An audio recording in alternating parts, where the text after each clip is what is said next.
Right, Mr. Einstein. He came up with the definition of insanity, which is Doing the same thing, expecting different results. right. So here's the deal. Mr. Einstein, that's easy for him because he's a scientist. So when he wants an outcome, he writes every step down. Step 1, step 2, step 3, boom, what's the outcome, right? And he knows that if he continues to do step 1, step 2, step 3, the outcome is going to be the same. So we got to change things, right? Now, interesting story.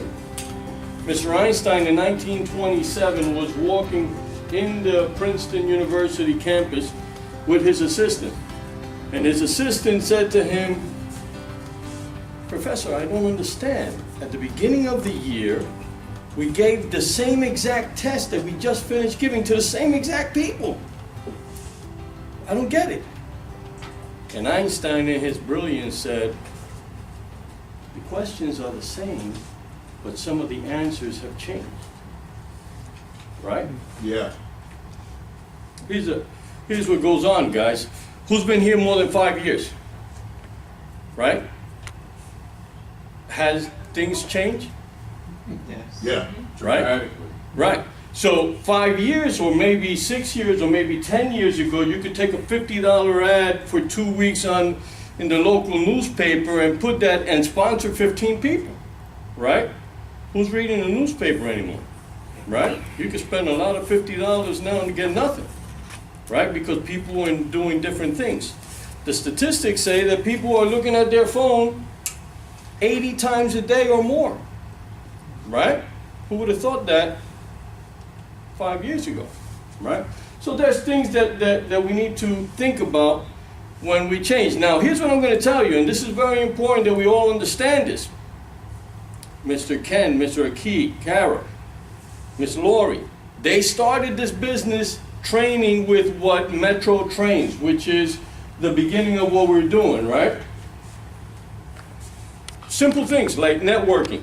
Anybody networks here, right? You talk to plumbers, you talk to roofers, you talk to other people. Those things still work, and you can't give them up because, oh, Mike taught me this, or this new strategy now. It's not what I'm here for today.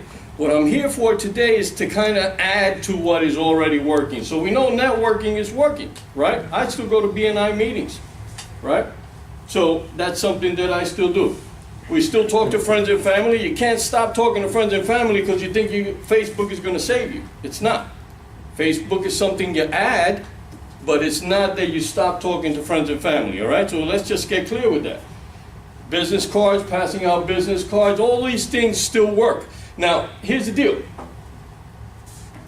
Everybody that's successful here that you see that's sitting here that's been doing the business for a while did all of these things and it worked, right? But now we have to do a little shift because the questions are the same. How do we get more exposure? How do I recruit more? How do I get more claims? The questions are the same, but the answers are a little bit different, right? So we have to add something to that. Now, this belly-to-belly marketing is what I call chase marketing, right? I'm chasing.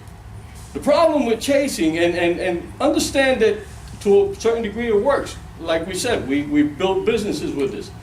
But just by pure definition, if I'm chasing something, that thing I'm chasing is running away. That's the definition of chasing, right? I'm moving closer, the thing is moving away. So what I'm talking about here is attraction marketing. Now here's the thing. What happens when you go into a store, right? And you might go into the store knowing you want to buy something. But you go into the store and immediately the salesperson comes and says, "Can I help you?" What do we say? No, I'm just looking, right? Now, that's a natural response, right? We put up this wall immediately. No, I'm okay, thanks. People hate to be sold, but they love to buy. Hate to be sold, but they love to buy. So we got to keep that in mind, and we got to use a strategy that's going to come in a different way, right? And this is what I call the attraction marketing. Now, here's the key. People choose not companies, not concepts. People choose to do business with people, right? So it's you or me or Ken or anybody, right? They want to do business with a specific person. They love Metro. Hey, I'm going to use Metro. But then the question is, who do I use in Metro? I want to join Metro. I want to be one of those public adjusters. Who do I join with Metro, right? So this is where we're going to try to kind of refine our strategy, okay? So, attraction marketing. What it does is it positions you as a leader and an expert in the field, in your field, right? Anybody here would deny that you like to do business with leaders and experts in your field? That's what you look for, right?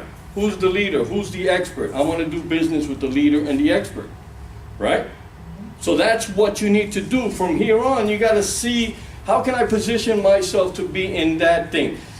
Key, when you saw his videos here, and he's talking about, you know, the hurricane deductibles, he's educating people. And in educating people, he's positioning himself as an expert in the field. People don't know that there's a different hurricane deductible, right? And they don't know what that 2% is. And when he explains it, hey, 2% of $300,000 could be a lot of money, right?